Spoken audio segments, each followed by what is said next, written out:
ये है फिल्म के पुष्पा, जिनका डायलॉग है पुष्पा झुकेगा नहीं साला। और ये है इंटरनेशनल पुष्पा, जिनका नाम है अली खामेनी, जिन्होंने इस उम्र में भी आके ये साबित कर दिया कि अगर आप सच्चे हो, अगर आप हक में खड़े हो, अगर आपके अंदर में अपने इरादे मजबूत हैं, तो आप दुनिया को भी आप घुटनों में ला सकते हो। ऐसा मैं क्यों कह रहा हूँ? ऐसा मैं इसलिए कह रहा हूँ कि जब ईरान और इसराइल के वॉर के बीच में जब अमेरिका की एंट्री होती है और अमेरिका जब हमला करता है ईरान के 3 न्यूक्लियर साइट्स पे, इस्फहान में, फोर्दो में और नतार्ज में, उसके बाद में ईरान की तरफ से स्टेटमेंट जारी ये होता है कि हम अमेरिका का हर एक गोली बारूद का बदला हम जरूर लेंगे।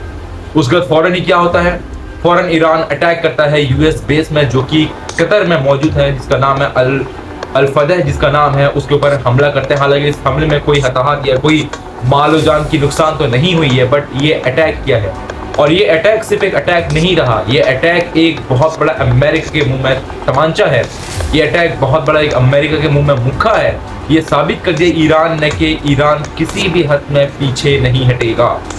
बेशक आप बिल्कुल सही सुने, ईरान ने ये साबित किया कि हम किसी भी हद तक हम जा सकते हैं और कभी हम पीछे हटने वालों में से नहीं है। ये बहुत बड़ी बात है जो ईरान ने किया है।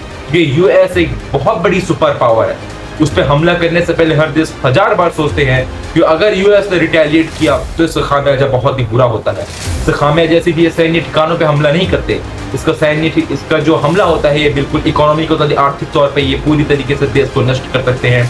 इसका बहुत बड़ा एग्जाम्पल है अफगानिस्तान है और इराक, सीरिया है। अब यहाँ पे ईरान जो है, ईरान पे जियो लोकेशन अगर देखें तो ये पड़ता है मिडिल ईस्ट के पास में, जो कि इराक है, सीरिया है, और इन देशों के बिल्कुल ये बीच में है ईरान। और ईरान का ये हमला, अमेरिका के ऊपर हमला, उसके बाद में ईरान कंटिन्यूसली हमला करता रहा है। अब तक जो इजराइल के ऊपर भी ईरान ने कंटिन्यूसली हमला कर रहा है।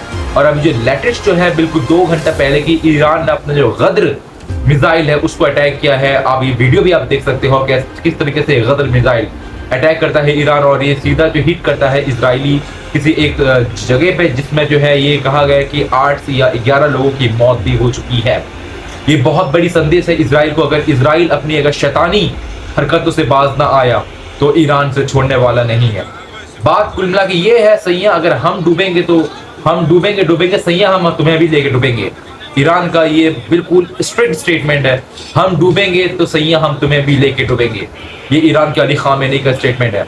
उसके बाद से अब दोहरा नीति जो है वो हमारे डोनाल्ड ट्रंप साहब जो है वो ये दोहराते हैं, चलो हमला हो चुका है, ईरान में भी लोग मर चुके हैं, इजराइल में भी लोग मर चुके हैं, और ईरान ने अमेरिका के बेस के ऊपर भी हमला कर दिया है। अब चलो चलते हैं सीज फायर की तरफ में।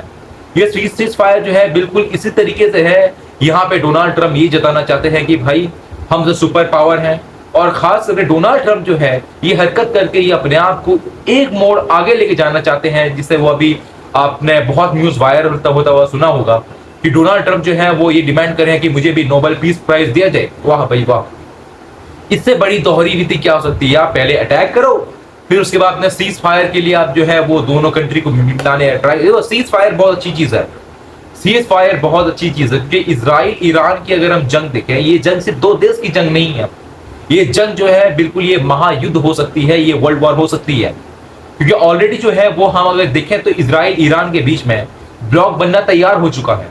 ईरान के पीछे में जो रसिया के जो है ऑलरेडी जनरल सेक्रेटरी काउंसिल के जो है मेदवेदेव हैं, उन्होंने ये कहा कि हम जो है वो ईरान को न्यूक देने को तैयार हैं। उसके साथ साथ बहुत सारे देश हैं जो ईरान को न्यूक्लियर हथियार देने को तैयार हैं। उसके बाद में एक शॉकिंग न्यूज आती है, नॉर्थ कोरिया के किंग जोंग उन, उन्होंने ये कहा कि Israel is a cancer like entity on earth for piece, और अगर ईरान को किसी चीज की जरूरत पड़ती है तो हम हथियार देने को तैयार हैं। वहीं पर चाइना जो कि रशिया का बहुत बड़ा अलाइज है, उसने भी, जो कि चाइना जो रशिया का अलाइज तो है ही है, साथ में ईरान का सबसे बड़ा जो है वो ऑयल इंपोर्टर है चाइना, उसने भी कह दिया है कि हम ईरान को सपोर्ट हम करेंगे अगर यूएस इस जंग में शामिल होता है। फिलहाल तो यूएस जो है इस जंग में शामिल हो चुका है, बट यहाँ पे एक चीज सबसे बड़ी सवाल ये है कि बहुत सारे देश हैं जो हकीकत में चाहते हैं कि ईरान इजराइल का वॉर रुके, और बहुत सारे देश ये हैं जो यहाँ पर पेट्रोल छिड़कने का भी काम कर रहे हैं। मैं ऐसा क्यों कह रहा हूँ? फ्रांस ने ये कहा कि हम जो है वो इजराइल का साथ देंगे, और हम ये भी जानते हैं कि जो नेटो है, नेटो जो है वो, बल्कि इजराइल जो है नेटो का सदस्य नहीं है, बट नेटो भी जो है वो कहीं ना कहीं जो है वो इजराइल का टट्टू बना हुआ है, वो इजराइल को सपोर्ट करने में भी लगा हुआ है। और यानी कि आप देखें, एक तरफ में इजराइल के सपोर्ट में अमेरिका है, नेटो बहुत हद तक है, यूरोपियन नेशंस भी बहुत तक है, यूके वगैरह भी है, और एक तरीके से ईरान की तरफ में जो है वो चाइना है, रशिया है, नॉर्थ कोरिया है, और बहुत सारी इस्लामिक कंट्री हो सके वो इसके सपोर्ट में आ जाए। तो खैर, अगर ये वॉर, अगर सीज फायर अगर नहीं होती है, तो खुदा न खास्ते सीज फायर अगर ना हो, तो ये जंग जो है, ये आलमी जंग यानी कि वर्ल्ड वॉर में तब्दील हो जाएगी। अब हम इसका देखते हैं कि ग्लोबल इम्पैक्ट क्या होता है। अगर ग्लोबल इम्पैक्ट की बात करें, ईरान के पास जो, ईरान को लगकर जो हॉर्मुज स्ट्रेट है, जहां से दुनिया का 26% ग्लोबल एक्सपोर्ट इंपोर्ट होता है, और सबसे बड़ी बात यह है जहां से तेल का इंपोर्ट एक्सपोर्ट सबसे ज्यादा होता है। इसे ईरान की संसद ने बिल पास किया है कि इसे जो है स्टॉप किया जाए, इस रूट को कंप्लीटली स्टॉप किया जाए जब तक वॉर जो है वो खत्म नहीं होती। अगर ये स्टॉप हो जाता है तो ये पूरी ग्लोबल मार्केट में जो है ये उथाल चढ़ाव पैदा कर देगा, और ये पूरी ग्लोबल मार्केट को डिसरप्ट कर देगा। अगर हम ऑयल की बात करें स्पेशली, इसका अभी से जो है वो इम्पैक्ट शुरू हो चुका है। ऑयल जो है अब तक जो है $100 प्रति बैरल बढ़ चुका है।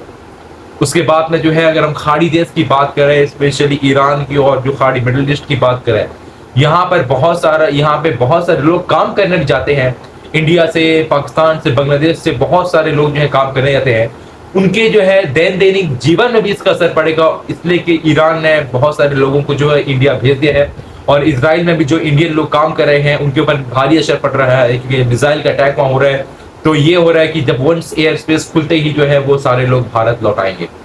और अमेरिका की हम बात करें तो अमेरिका की कंपनी है जिसने ऑलरेडी 700 लोगों को फायर कर दिया हुआ है इस हमले की वजह से। ये तो रही मोटी मोटी बात, ये तो रही मोटी मोटी स्टोरी अब तक की। इससे भी शॉकिंग बात ये है कि अमेरिका के जो कांग्रेस है, इसने ये कहा है और लोग ये डिमांड कर रहे हैं that president Trump should resign from his position. क्यों है ये बात? What's the reason behind this?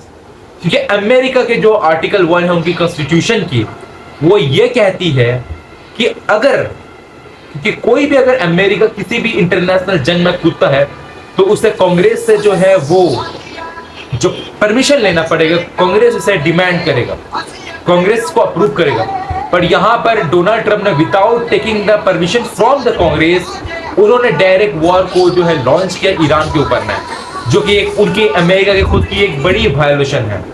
जी बिल्कुल, आप बिल्कुल सही सुने, ये अमेरिका की खुद की लॉ की बड़ी वायोलेशन है, जो कि डोनाल्ड ट्रम्प ने खुद ही ये किया है। अब यहाँ देखते हैं कि ये जंग कहां तक जाती है और अमेरिका के लोग जो है वो क्या सोचते हैं इसके लिए। क्योंकि देखें, आप पूरी हिस्ट्री को देखो, थ्रू आउट हिस्ट्री को, अमेरिका के लोगों का टैक्स पेयर पैसा जो है वो आधे से ज्यादा मिडिल ईस्ट को बर्बाद करने में लगा है।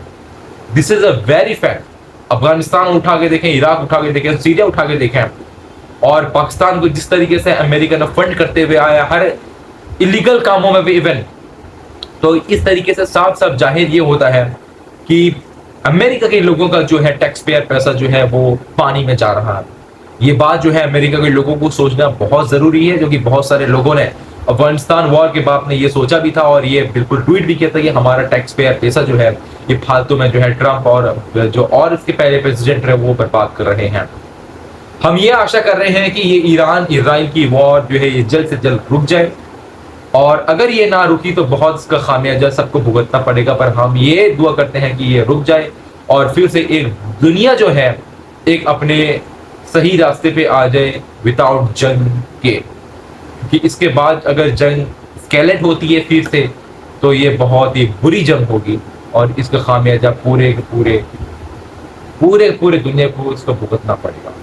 तो आपको हमारी वीडियो कैसा लगी? उम्मीद करते हैं अच्छी लगी होगी। अगर अच्छी लगी तो लाइक शेयर सब्सक्राइब आप लाजमी करते रहें।